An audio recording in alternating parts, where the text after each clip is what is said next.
Parce qu'il y a patience et patience. Et le troisième type de patience, c'est la patience selon la destinée d'Allah subhanahu wa ta'ala qui nous fait mal, qui nous blesse, qui nous ébranle parfois.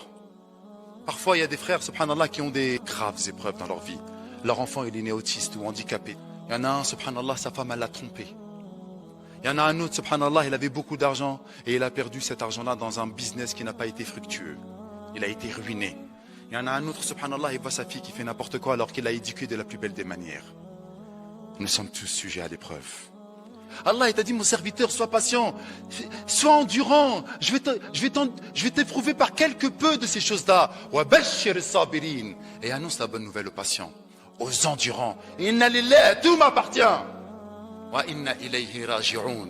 Et nous retournerons tous à sa majesté Allah. Nous avons oublié en fait que rien ne nous appartient dans cette vie. Ni ta santé, ni tes biens, ni tes enfants. Nous appartenons tous à Allah. Vous êtes des musulmans, vous devez prendre conscience de cette chose-là pour que lorsque vous êtes touché par l'épreuve, lorsque vous êtes touché par l'adversité, lorsque vous êtes ébranlé par la souffrance, vous vous rappelez que Inna lillah, nous appartenons à Allah. Et Allah Jalla fi'ala t'a fait une promesse. Fa inna ma'al usri yusra. Certes, mon serviteur, avec la difficulté, il y a une facilité.